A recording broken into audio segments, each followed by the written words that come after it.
जय श्री राधे कृष्णा। आज हम करेंगे कार्तिक महात्म्य का 12वां अध्याय। वीणाधारी सरस्वती मुझ पे कर्म कमाओ, कार्तिक मास महात्म के भाव मुझे बतलाओ। बोलो श्री हरि विष्णु भगवान की जय। आज श्री 12वां अध्याय। यह कथा सुनकर राजा पृथु कहने लगे कि हे नारद जी, आपने कार्तिक महात्म्य का बड़ा उत्तम फल कहा है। अब कृपा करके तुलसी का महात्म्य भी कहिए। यह सुनकर नारद जी कहने लगे, हे राजा पृथु, प्राचीन काल में सहस्रादि क्षेत्र में करवरीपुर में धर्मदत्त नाम का एक ब्राह्मण था। वह बड़ा ही ब्रह्मज्ञानी, धर्मात्मा तथा ओम नमो भगवते वासुदेवाय के मंत्र का जाप करने वाला अतिथि सेवक था। एक दिन वह ब्राह्मण पूजा की सामग्री लेकर एक प्रहर रात्रि रहने पर भगवान के मंदिर को जा रहा था। इतने में सामने से आती हुई एक भयंकर राक्षसी को देखा। बिल्कुल नगन, सूखी देह वाली, आगे को निकले हुए उसके बड़े बड़े टेढ़े दांत, लाल नेत्र, घूर घूर शब्द करती हुई। ऐसी भयंकर राक्षसी को देखकर भयभीत धर्मदत्त ने तुलसी मिश्रित जल उस पर फेंक दिया। उस जल से शरीर पर लगते ही उसके सब पाप दूर हो गए।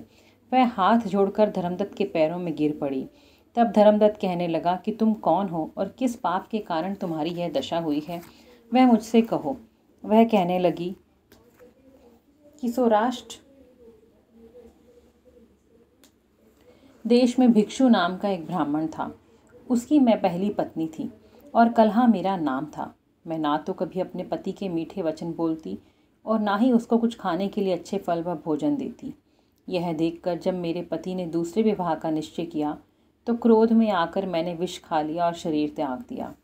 तब यमदूत मुझको बांधकर यमराज के पास ले गए। जब मेरे पाप कर्मों, अच्छे बुरे कर्मों का फैसला हुआ तब उन्होंने यह कहा कि यह सदैव पति के साथ द्वेष करती रही। यह सुनकर यमराज ने आज्ञा दी, क्योंकि यह जिस पात्र में भोजन बनाती थी उसी में खाती थी, इसलिए इसको अपनी संतान को खाने वाली बिल्ली की योनि में भेजा जाए। वह अपने पति के साथ द्वेष रखती थी, इसलिए यह विष्ठा खाने वाली शुक्री की योनि में जाए। इसने आत्महत्या की है, इसलिए प्रेत की योनि में जाए। सो महाराज, मैं 500 वर्ष से इस योनि में फिर रही थी। भूख और प्यास से दुखी होकर ऐसे के शरीर में मैंने प्रवेश कर लिया, परंतु जब वह स्नान करने के लिए कृष्णा व वेणी नदी के संगम पर गया तो वहाँ से भी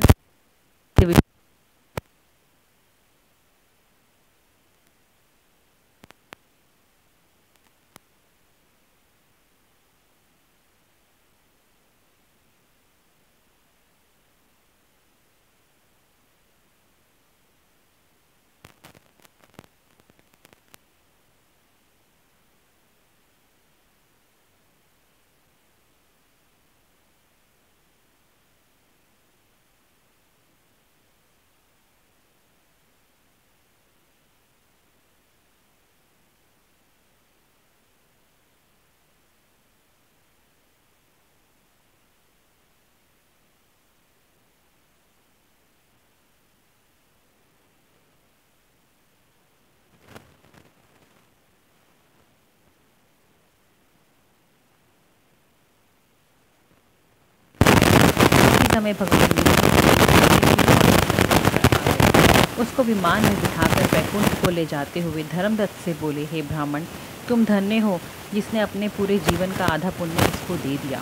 तुम्हारी भक्ति भी धन्य है।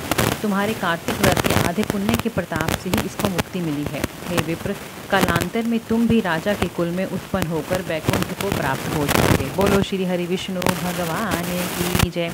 बोलो कार्तिक महात्म्य की जय। कार्तिक महात्म्य आज श्री 13वां अध्याय।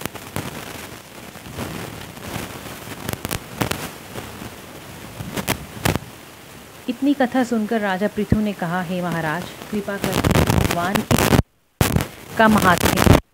नारद जी कहने लगे, हे राजन, जो हंसी में भी भगवान का भजन करता है वह परम पद को प्राप्त हो जाता है, परंतु जो श्रद्धा पूर्वक भजन करता है उसका तो कहना ही क्या।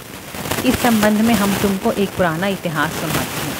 कलिंद पर्वत पर बसे वीरपुर नाम के नगर में अति धर्मात्मा, प्रजा को पुत्र के समान पालने वाला सुबाहु नाम का राजा राज्य करता था। उसने उसके धूम्रकेश नाम वाला अति दुष्ट, चोर, जुआरी, पर स्त्रीगामी तथा व्यभिचारी एक पुत्र था। उसकी यह दशा देख राजा सुबाहु ने उसको ताड़ना दी, परंतु वह किसी भी प्रकार नहीं माना।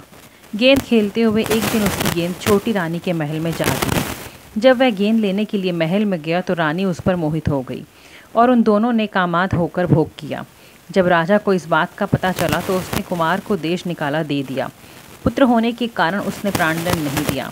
अब राजकुमार वन में रहकर प्रतिदिन मांस खाता और रात्रि को वेश्याओं के घर में जाता। चोरी आदि करके जो द्रव्य लाता वह वेश्याओं को दे देता। इस प्रकार फिरते फिरते वह एक दिन वृंदावन में आ गया। कुछ समय बाद सत्यव्रत नाम का एक भगवान विष्णु का भक्त अपना घर बार छोड़कर कार्तिक मास में भगवान का पूजन करता था। वह केवल कंद मूल और फल ही खाता था। वह नित्य भगवान से प्रार्थना करता कि हे भगवान, इस दुख रूपी समुद्र में डूबते हुए मुझ दीन की रक्षा कीजिए। श्री राधा जी सहित मैं आपको नमस्कार करता हूँ। वह प्रेम में मगन होकर रोने भी लग जाता। इसी प्रकार वह नृत्य प्रति करता। देव योग से एक दिन धूम्रकेश ने उस ब्राह्मण की यह क्रिया देख ली। जब रात्रि को घर आया तो वहाँ आकर वेश्या के सामने उसने भी मिट्टी की मूर्ति बनाकर वैसे ही सब कार्य किया। अंत में उसी की भांति स्तुति आदि करके रात्रि को वेश्या के घर में सो गया। दैवयोग से राजा के दूत भी उसी समय वहाँ पर आ गए और उनके हाथ से धूम्रकेश वहाँ पर मारा गया। यमदूत उसको महापापी समझकर मारते हुए पकड़कर यमराज के पास ले गए। उसको देखते ही यमराज खड़े हो गए और उसको पाद्य अर्घ्य आदि प्रदान किया। फिर अपने दूतों से कहा कि तुमको धिक्कार है, जब तुमसे हमारा कहना यह है कि विष्णु भक्तों को यहाँ पर मत लाओ, फिर धूम्रकेश को यहाँ पर क्यों लाए हो। उसने चाहे हास्य में ही कार्तिक मास का व्रत वृंदावन धाम में किया, मगर फिर भी वह वैकुंठ जाने के योग्य है। यमराज पुण्य धूम्रकेश से बोले कि भगवान की भक्ति 9 प्रकार की है। उसकी कथा सुनने से राजा परीक्षित, कीर्तन से शुकदेव, स्मरण से प्रहलाद, पाद सेवा से लक्ष्मी, पूजा से पृथु, वंदना से अक्रूर, दास भाव से सुग्रीव, मित्र भाव से अर्जुन, आत्मनिवेदन से राजा बलि जिस प्रकार परम पद को प्राप्त हुए हैं, उसी प्रकार तुमने भी चाहे हास्य से ही भगवान की पूजा की है, मगर फिर भी तुम स्वर्ग के अधिकारी हो। यदि तुम अपने कर्म अनुसार पहले नरक के अधिकारी हो मगर अब वैकुंठ के अधिकारी हो। कार्तिक मास में की गई भगवान की पूजा व्यर्थ नहीं जा सकती। जहाँ पर भगवान शालिग्राम है वहाँ पर भी गंडकी नदी और सब तीर्थ हैं। तब धूम्रकेश यमराज से पूछने लगा कि भगवान सब नदियों को छोड़कर गंडकी को कैसे प्राप्त हुए। यमराज कहने लगे कि किसी समय वेदशिरा नाम के ऋषि सब लोगों के हित के लिए गंगा तट पर तपस्या कर रहे थे। उस रमणीक स्थान में उनके तप से इंद्र अत्यंत भयभीत हुआ और उनकी तपस्या को भंग करने के लिए मंजूघोषा नाम की एक सुंदर सी अप्सरा को भेज दिया।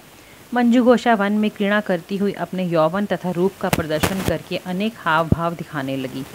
उसी समय मंजूघोषा ने मुनि के चरण पर स्पर्श किया तो ऋषि के रोमांच खड़े हो गए।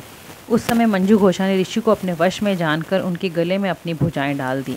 तब ऋषि ने क्रोधित होकर उसको श्राप दिया, क्योंकि वह मुझे इस संसार सागर में डालने को उद्यत हुई हो, इसलिए तुम नदी रूप बन जाओ। तब मंजूघोषा कहने लगी, हे मुनि, मैं श्राप योग्य नहीं हूँ, आप मुझे क्षमा कर दीजिए। तब मुनि कहने लगे कि जिस समय विष्णु वृंदा के श्राप वश शिला रूप होकर तुम में स्थित होंगे, तब तुम भगवान को धारण करने वाली होगी। अतः तुम्हारा श्राप वरदान से भी अधिक श्रेष्ठ होगा। यमराज कहने लगे, हे राजकुमार, अब तुम विष्णु लोक को जाओ।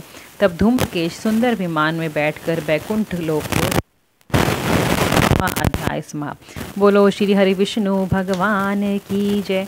बोलो मेरे बांके बिहारी लाल की जय। बोलो श्री कार्तिक महात्मे की जय।